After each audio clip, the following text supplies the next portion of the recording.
was going to work out here there on the porch, and all them cars going by. I figured maybe it'd be too loud.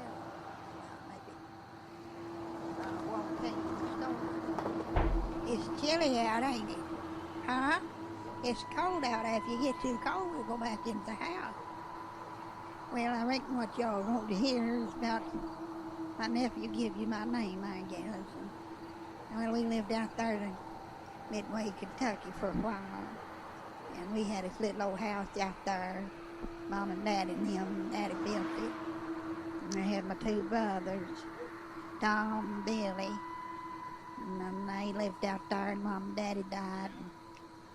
And it was just me for a while, running it by myself. And Tom and Billy come out there and help us. But I eventually did marry, of course, my husband, Ted. And we lived there for, I reckon we was only married for about 4 or 5 years. But now, see, his parents had money. They had a big old farm out there and sold it. And so that went to me when he passed. So I got to keep the house, stay out here. And I've lived here, well, I reckon since 1945 or 6, something like that. It's been a while. Well, what happened was one night, I reckon it was on a Sunday night. I think it may have been about 1974 or 3, I can't remember. It was whenever old Nixon was in office. As I was sitting there looking at the news, they was talking about that old water belt or water gate or whatever it was. And I heard something outside there. I didn't see it right over there in them bushes. And you see where the swing is, the little swing over there? Well, I kindly noticed out of the corner of my eye while I was watching the TV program that something kind of moved over there. Now, it was raining out now, kindly hard, and wasn't storming, but just windy, you know. So I thought the wind was blowing something around. I hear that old swing over there is blowing in the breeze, you know. And I didn't get too scared. As that back then, you know, nobody would come out and hurt you like they do today. But I thought maybe I was hearing an animal or something out there. And I heard it jarring out there, something walking around. It sounded like somebody's footsteps or something, you know. And I thought, well, Lord, I wonder what's happened. Maybe somebody got lost out here, or the car broke down. You didn't know. It was just me, so I was kind of scared. I had my little old poodle dog, Pepper, and she was barking. I says, hush, Pepper, and I put that TV on quiet, you know. And I looked out there, and I was straining to see, and I seen just the top of what I thought was, it looked like a head, like a forehead with hair on it, you know. And I was just a squinting, and then it kind of, I don't know, it looked then like somebody had stepped out of the bushes, but I don't know. And it just appeared there. And it was a woman.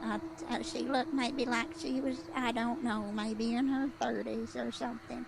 She wasn't old, but wasn't a little girl neither. And I was looking at her, and she just standing there, see, with her. She had her eyes open, kind of wide, and just looking at me.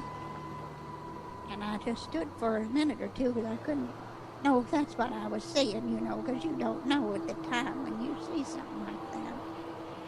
And she just standing there in the rain going, you know, but her dress didn't look wet. I remember that was the weird thing, is that dress wasn't wet. It was kind of blowing, and she looked like she's kind of, I don't know how, I've never seen nothing like it other than maybe like if somebody was showing a movie picture or something, but it looked like she was kind of, you know, lit up. And she just stood there with her hands to her side. She's wearing a dress, looked like one of them little old spring dresses, you know, and her hair fixed back. And I thought, well, Lord have mercy, what's she doing out there? And I was kind of scared. I reckon you would be. And I remember standing there, and I thought, I don't know if she could see me or not. I was peeping out just behind that curtain there. And directly, I don't know how long it had been. It couldn't have been more than a couple of minutes. She started walking, you know, closer to the house there. And I reckon it was about maybe 50 or 60 feet away.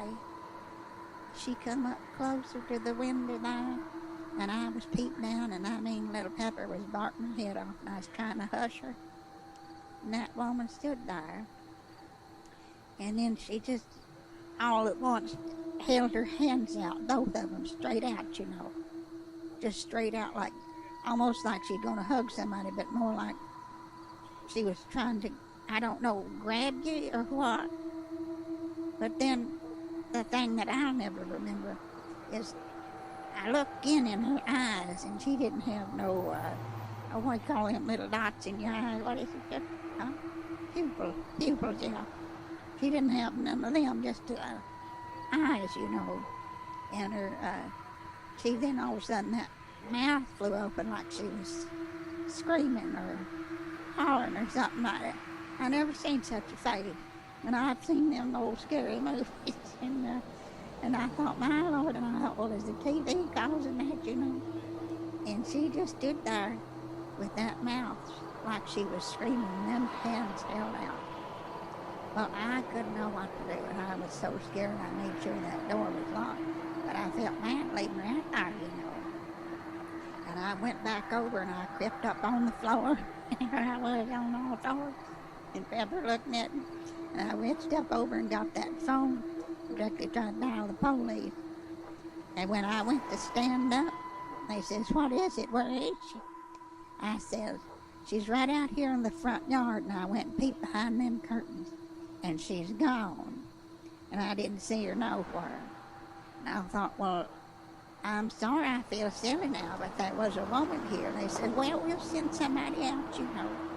We'll send somebody out to see how you do.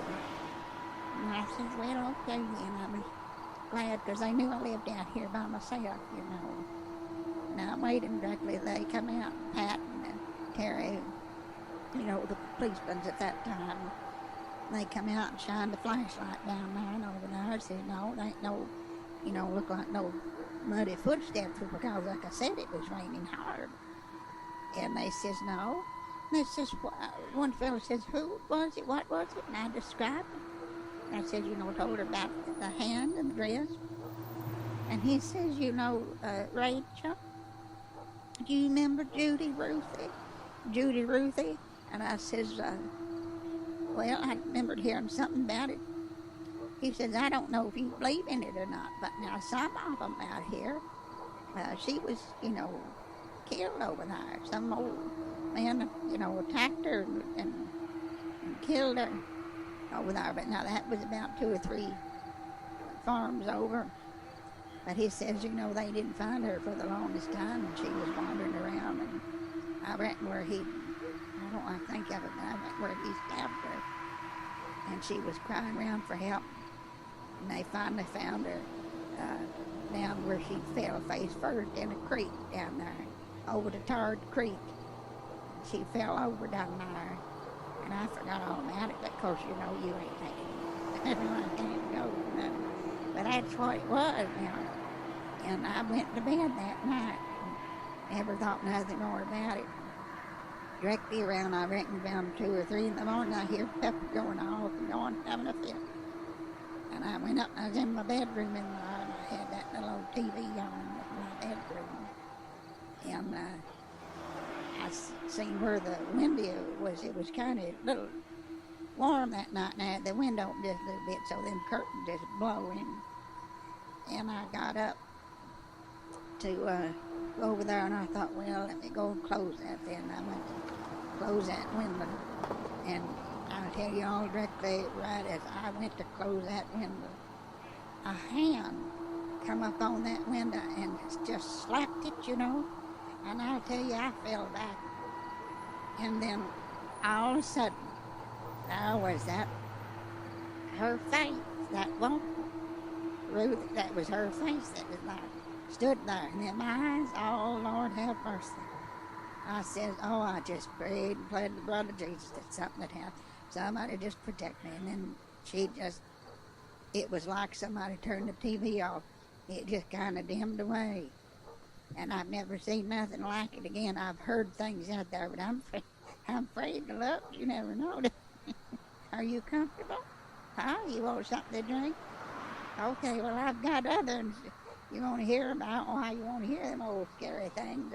But I've never been bothered by nothing again. I believe in the Lord, and He protect me out here.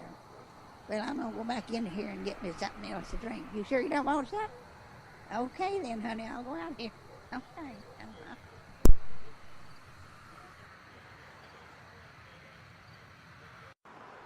Are you sure it's going to work out?